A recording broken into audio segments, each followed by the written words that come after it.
أكبر لا إله إلا الله.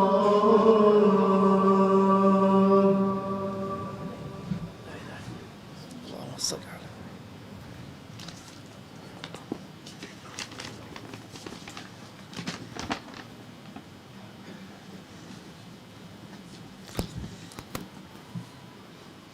إن الحمد لله نحمده ونستعينه ونستغفره ونعوذ بالله من شرور أنفسنا ومن سيئات أعمالنا من يهده الله فلا مضل له ومن يضلل فلا هادي له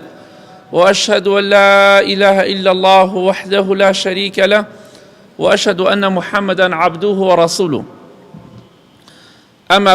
بعد فإن خير الكلام كلام الله وخير الهدي هدي محمد صلى الله عليه وآله وسلم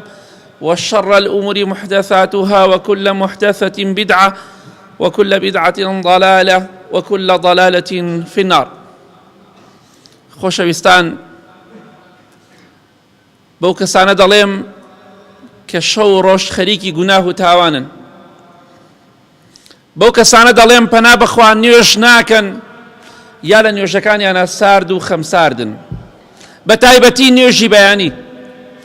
بەو کەسانە دەڵێم پەنا بەخوا بە دڕەوشتی دەکەن و ڕیبا دەخۆن، بەو کەسانە دەڵێم کە شەو و ڕۆژ فەرمانەکانی خوا دەشکێنن. دڵنیا بن لەوەی ئەگەر تۆبە نەکەن و نەگەڕێنەوە بەلای خوا، ئەگەر ئینسان بەبێت تەوبە لەم دنیاە دەربچێ، وەڵڵاهی بێڕێزی بەرامبەر بە فەرمانی خوا بکات، حساب بۆ فەرمانەکانی خوا پێغەمبەری خوا نەکات صلی الله علیه وسلم لەسەر ئەم زەویە، خوای گەورە لە ژێر زەویدا و لە ناو زەویدا عاقڵی دەکات. خوای گەورە میهرەبان بە چەندەها جۆر سزای دەدا، بەڵام لە کاتێکە پەشیمان دەبێتەوە بەڵام هیچی پێ ناکرێت. بۆیە ئەمڕۆ پێویستە پەشیمان بیتەوە. وەڵڵاهی ئەمڕۆ هەر کەسێک لە ئێمە تاوانبار و بێتاوان، مەبەستم مناڵەکان ئەوانەی کە تاوانیان نییە، گەورە و بچووکمان، دەوڵەمەند و فەقیرمان، دەسەڵاتدار و بێدەسەڵاتمان، خواناس و خوانەناسمان، ئەمڕۆ دەڕۆینە گۆڕستانەکان، بە دوای جەنازەیەکدا دەڕۆین، ئیزنمان پێ ئەدرێ بگەڕینەوە لە گۆڕستانەکە دەربچین، بەڵام ڕۆژێک دێت دەڕۆین ناو ئەو گۆڕستانە و ئەو گۆڕەوە هەتا ڕۆژی قیامەت ئیزنمان پێ نادێ بە دەرچوون. کەواتە بزانە ئەمڕۆ چی بۆ خۆت دەکەی. ئەو ڕۆژە لە پێشمانە، ئەمڕۆ دەڕۆینە گۆڕستان، بە دوای جەنازەیەکە دەڕۆین و دەگەڕینەوە، بەڵام ڕۆژێک دێت جەنازەکە خۆمانین و گەڕانەوەمان نییە هەتا ئەو ڕۆژێکە قیامەت دێ، ئەو ڕۆژە ئێمە لە گۆڕەکانمان دەرئەچینە دەرەوە. جا پێویستە باش و خراپمان خۆمان بۆ ئەو ڕۆژە ئامادەکەین. ئەمڕۆ بە پێی خۆمان، بە پێیەکانی خۆمان دەڕۆین ناو گۆڕستان،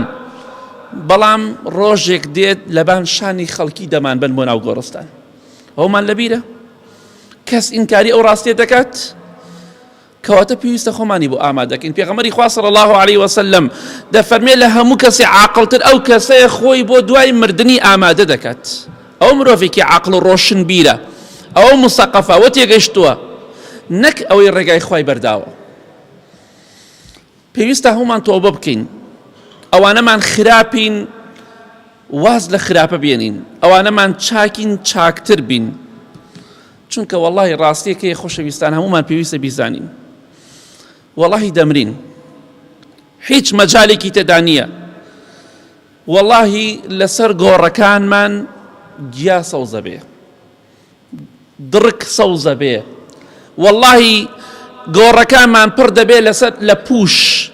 دەی ئێستا هەر کەسێک لە ئێوە دوای نوێژی جومعە بڕۆن یا هەر کاتێکی تر بڕۆن بۆ سەر گۆڕی ئازیزەکان و خۆشەویستەکانتان، هەمووی گیا سەوز بووە لەسەری دڕک، لەسەر گۆڕەکەمان، گۆڕی کەسوکارەکەمان سەوز بووە، ئێمەش بە هەمان شێوە ئەو ڕۆژە دێتە پێشمان. بەخوا ئەو گیایە دوایی دەبێتە پوش، بەخوا پوشەکەش لەبان گۆڕەکەمانە و جاری وایە دەسووتێنرێت. ئەوە ژیانی دنیاە. ڕۆژێک دێت بە بێ ناز، بە بێ کەس دەمانخەنە ناو گۆڕێکەوە، لەبان گۆڕەکەشمان هەموو شتێک هەیە بەخوا هیچ پاک و خاوێنیەک لە دەوروبەری گۆڕەکەی ئێمەدا نییە. بەخوا ڕۆژێ گیایە، ڕۆژێ دڕکە، ڕۆژێ پوشە، ڕۆژێ تەپوتۆزە، نایلۆن لەبان گۆڕەکەمان دەوەستەیە، کارتۆن لەبان گۆڕەکەمان دەوەستەیە. بەخوا هەموو شتێکی پیس لەبان گۆڕەکەمان دەبێ و ناشتوانین لای بەرین وەکە سوکارەکەشمان نایە بە دەورمانە. لەوانەیە ماوەیەک هەتا ماوەیەک تۆزێک بێن بە دەورمانە. چونکە پێغەمبەری خوا فەرمێ صلی الله علیه وسلم هیچ منظرێکم نەبینیوە، هیچ وێنەیەکم نەبینیوە لە گۆڕ ترسناکتر بێ. بەخوا بچینە سەر گۆڕی خۆشەویستەکانمان ئەو واقیعەت دەبینین کە هەمووی ئێستا بەهار گیای بەسەریەوە سەوزە بێ،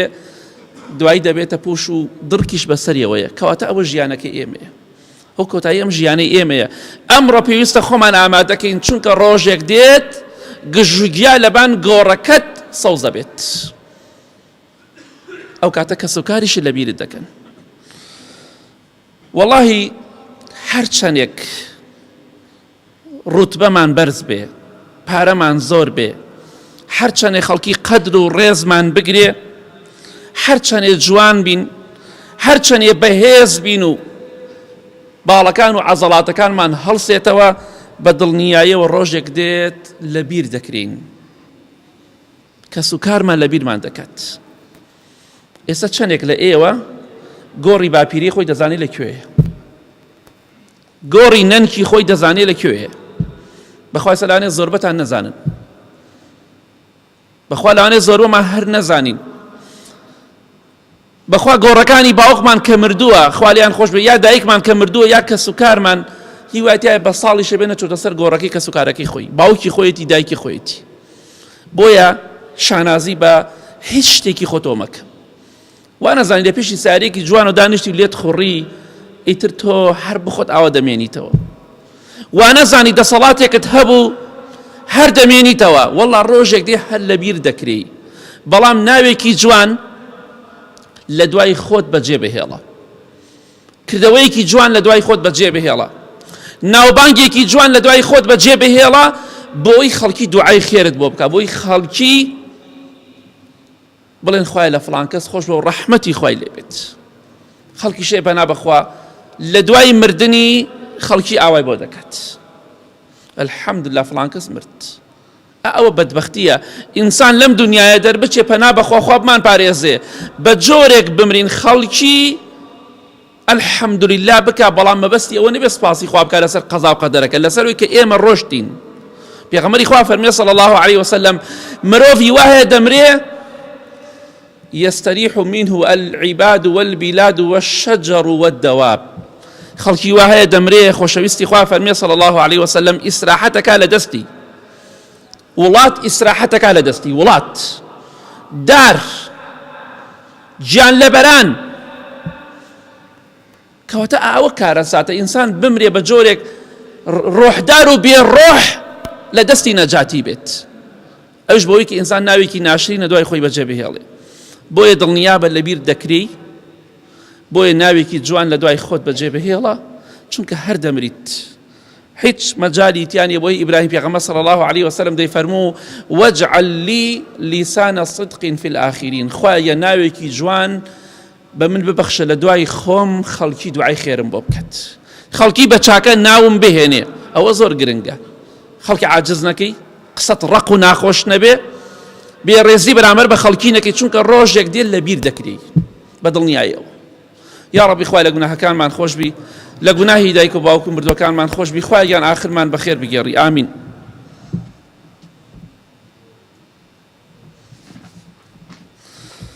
الحمد لله والصلاة والسلام على رسول الله وعلى آله وصحبه ومن والاه.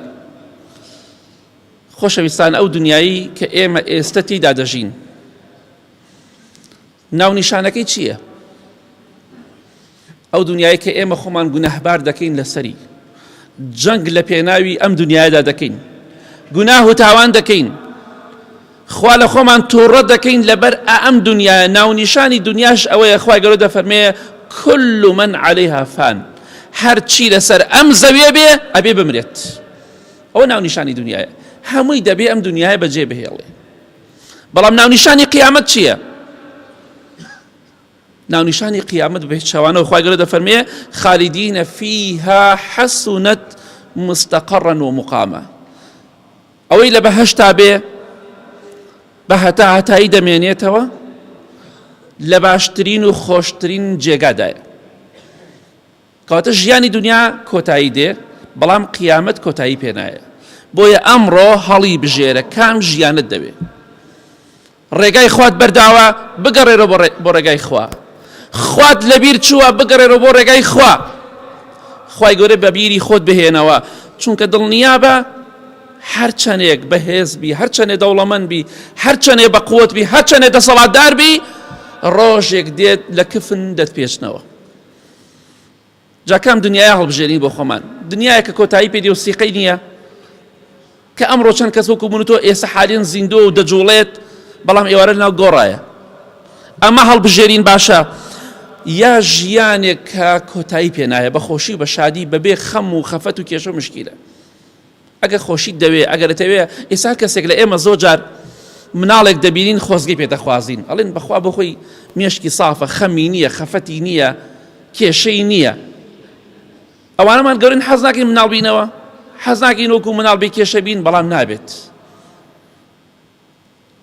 بەڵام لە بەهەشتا مناڵ چییە ئەوەی خەم بێ ئەوەی خەفەت بێ ئەوەی ڕقوچینە بێ ئەوەی حەسادەت بێ ئەوەی نەخۆشی بێ ئەوەی کێشە بێ ئەوەی فەقیری بێ هەژاری بێ هیچ شتێک لە بەهەشتا نییە بە ملیۆنەها ساڵ لەگەڵ خێزانەکانی خۆتا ئەژیت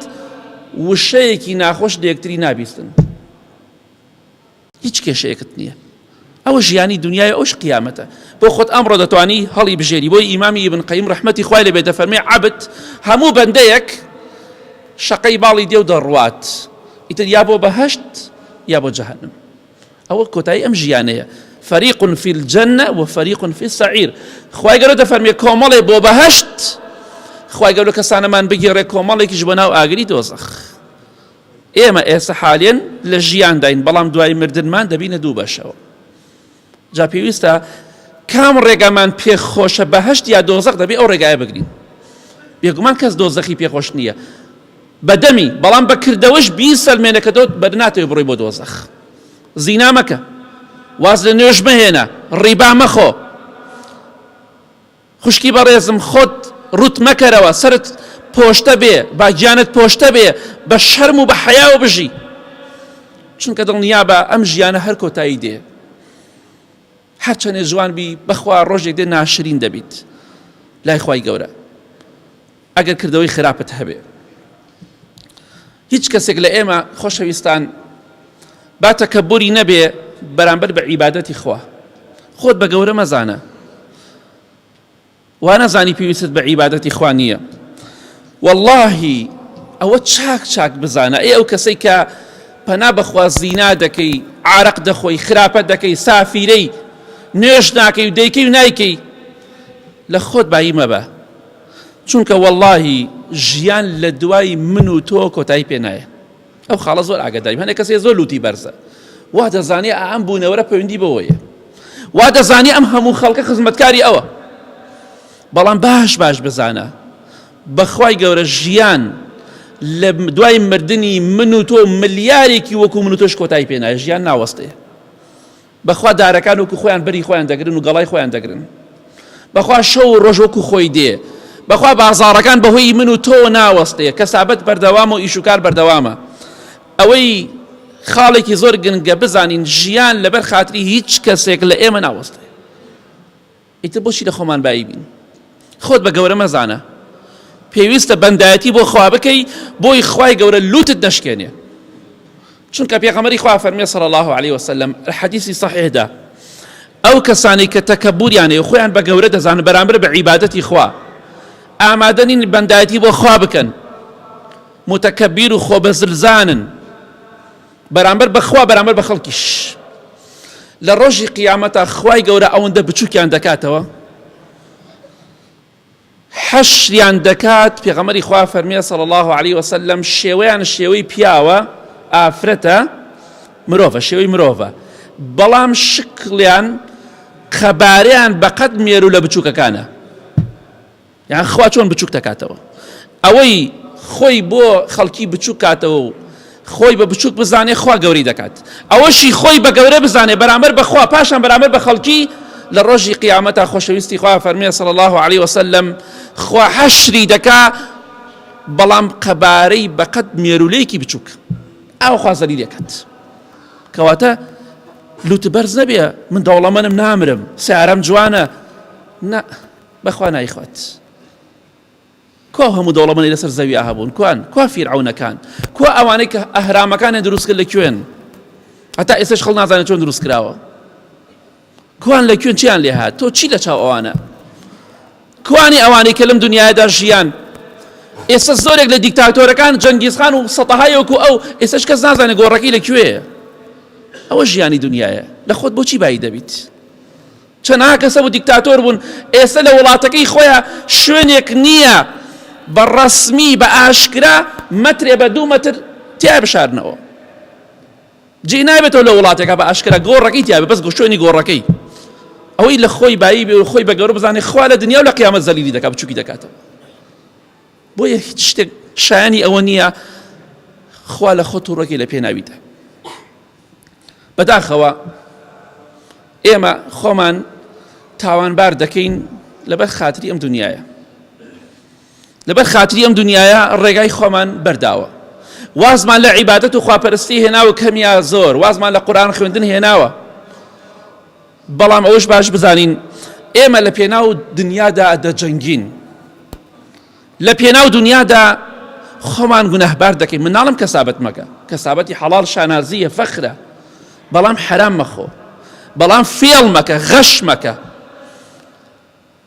کەسابەت شانازی بیکە خوای گەورە فەرمانی پێت کردو پێغەمبەری خوا صلی الله علیه وسلم فەرمانی پێت کردو کەسابەت کەی ئیشی حەڵاڵ بکەی بەڵام گرنگ ئەوەیە بە دزی و بە غەش و خیانەت کۆی نەکەیتەوە ئەوە بزانین ئێمە لە پێناو دنیادا دەجەنگین بەڵام کاتێکیش کە دەمرین ئەم دنیاە چی بە ئێمە دەبەخشێ ئەگەر پێشمان ببەخشێ مەترێ بە 2 مەتر ئەو پەڕی قەبرەکەمان مەترێ پانە 2 مەتریش درێژە ئەو پەڕەکەی ئەم 2 مەتریش مربع یعنی 2 مەتر مربع چوارگۆشە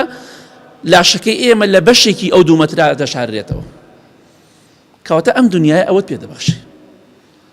خۆ تووشی حرام مەکەم لەبەر مناڵ نە مناڵ شایانی ئەوەی خۆتی بۆ تووشی گوناه بکەی نە ژن و نە هیچ کەسێک